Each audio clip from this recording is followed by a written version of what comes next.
Eamon O'Carroll, your thoughts after another shutout defensively and a very comfortable, convincing 54 points to 0 win this evening? Yeah, very happy. For people that were here, that was a lot, more difficult and challenging than what the scoreline suggests. I thought Dewsbury turned up with a really good attitude and came after it in that first half like we said they would. And we didn't get it all our own way, so it's just really pleasing to see us come through the other side. And probably the first time I've probably thought they really took on the messages from half time and went and applied it. They were all fully on board with that and we got our reward for it, so very happy. Is it fair to say that defensive effort, the teamwork, everybody working for one another is the main positive again? Yeah, absolutely. Yeah, absolutely. Because we were under the pump at times, certainly, and they threw a lot at us, and we still had some desperate defence out there, which was really pleasing. So it's important that we maintain that and carry that on, and I think we're getting close to being back at our best in that department. Is it fair to draw parallels with that first half at Doncaster last week with the first half here today with a sort of scrappy? Dewsbury concede the penalty and then Bradford come up with the error? No, I don't think so, because the errors came in a different manner. We were trying to score points. Against Doncaster it was lack of individual skill coming out of yardage. I thought we actually we improved in that area. We did make too many errors, and I'm not going to make excuses, but that was probably just a little bit of lack of execution trying to put a play on. So you can kind of handle them a little bit better. We were making them in the right areas, although we're still making too many. So I thought our completion certainly out of yardage was much better today. How important was that 100-metre effort from Tom Holmes? Because there's 6 or 7 minutes to go at half time and the scoreboard's still 6-0, and Dewsbury, as you said, they're showing a lot of resilience, a lot of resistance. Yeah, it probably put a bit of a gap between us, but we were still confident. We knew there were 40 minutes, and we'd spoke all week about having to break them down over 80 minutes, and that points would come the back end of each half. So I was kind of pleased that the game went that way. I think still we need them games where it's not all going our own way, and we've had a couple of them now, and I think it's really important that we find a way to come through the other side, and that's what we've done. What did you say at half time, Eamon? I just spoke about raising the tempo. I thought we dropped a level. I thought that we'd spoke all week about playing at playoff intensity and taking the game to the next level and being uncomfortable with that, and I didn't think we were quite doing that. So that was my main message. A couple of things defensively, I thought we were good in the collision area, but we could have tidied up a couple of things there. But overall, I was quite happy. I think it was just that one, making sure that we want to go to that next place, and I thought we did that, but for periods during the second half, and then ended up getting our reward. You've already highlighted that you feel that the side responded to that message at half time. Is that the strongest showing you've seen in a half of football? 42 points to 0. It is in terms of points scored, of course, but we try and look at it a bit deeper than that. And I was just happy that we were kicking the ball. We still looked like we wanted to defend really desperately and defend well. We were still picking up scraps, all those little things that you can probably feel a little bit comfortable when the scoreline gets away from the opposition a little bit, and we didn't. We still went after it. So that's probably more my pleasing bit, and how we got the points. We spoke at half time about playing through them and not trying to go around them, and we did that for periods, but then got back to being powerful, and I feel that's when we were at our best.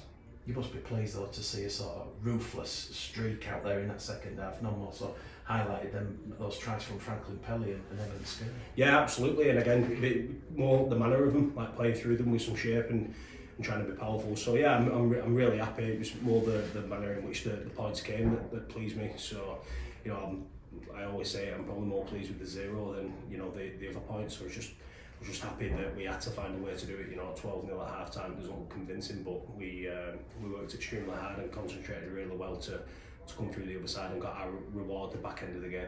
How important was it, that ability to control that tempo of the game, and then on the back of that, Eamon, you win the penalty count 9-3 and play off the back of that, putting that pressure on Dewsbury to be indisciplined? Yeah, it's important, and it's something that we speak about a fair bit. I think when we're shaped up well and we're willing to do the dirty work and go powerful through teams, that's generally when we'll generate some ruck speed and you get your penalties in the game. So I thought on the other side we were very controlled in what we did in terms of our defence, which is good. And when we show the pictures of that on Tuesday, it'll show that we ended up getting our reward, and we just need to make sure that we keep valuing that.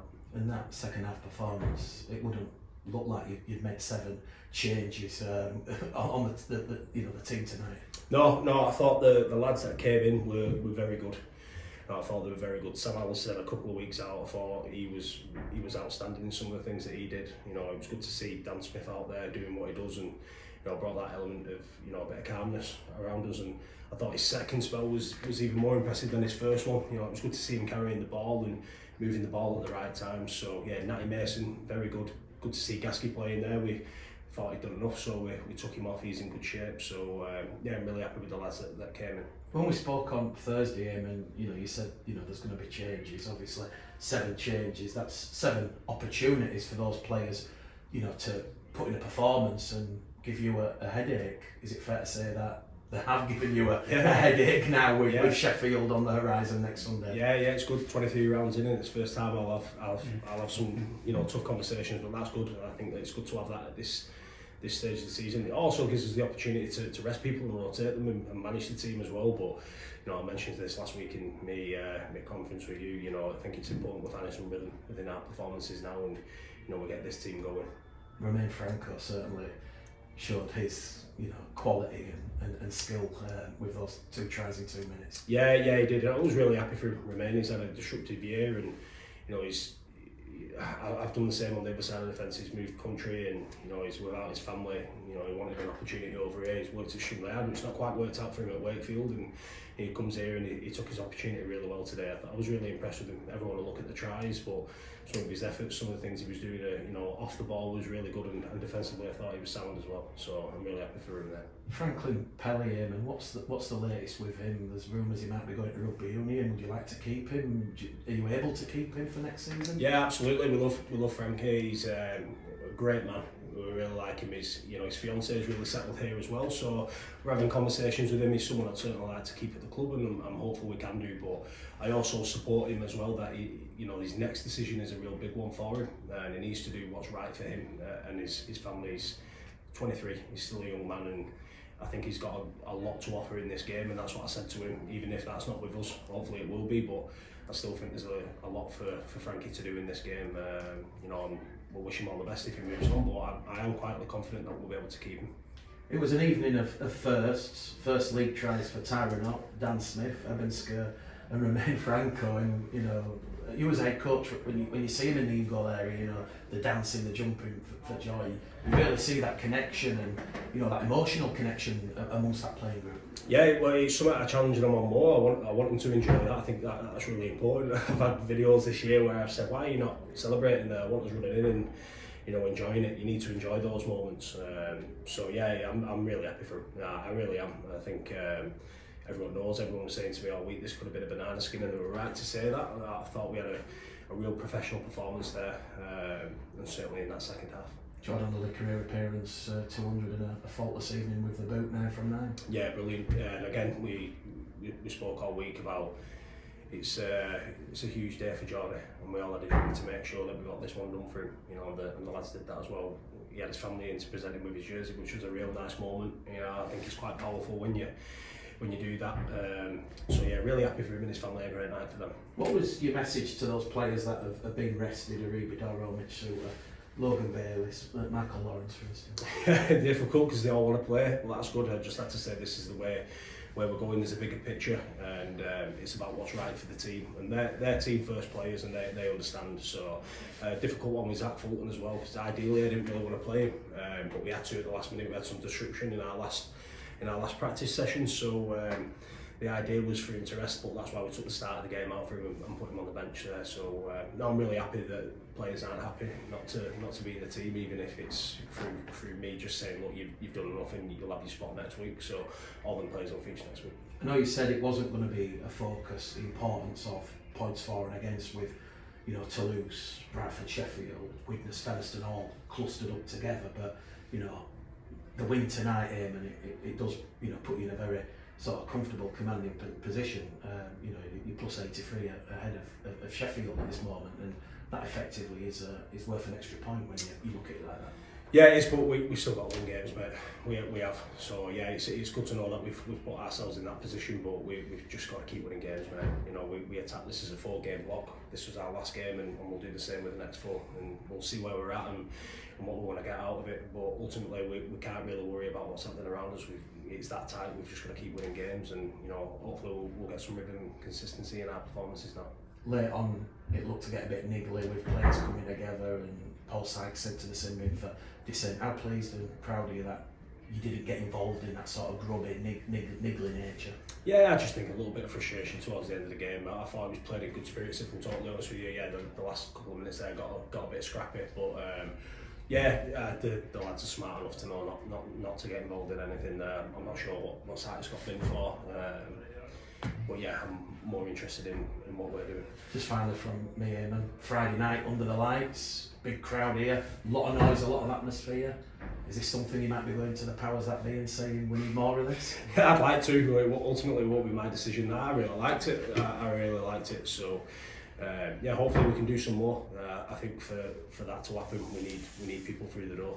I said this again in the week. You know, I've had some great nights here, some tough ones as well, but I think playing Friday night under the lights, you just can't beat it. So yeah, hopefully we might look to do that.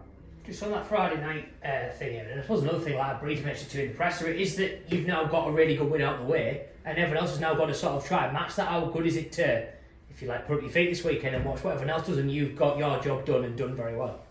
Yeah, it's good. It's good. You know, it's just nice to have a bit of a change to the week and freshen the lads up. I think it's probably come at a great time for us now. Yeah. You know, game 23. You know, and that's without any cup games or friendlies, so it just gives the opportunity for some lads to spend some time with the families and go away and do whatever they want to do, and coming in we still get our prep right for next week. So yeah, I'm looking forward to it. It's been nice to be able to do that.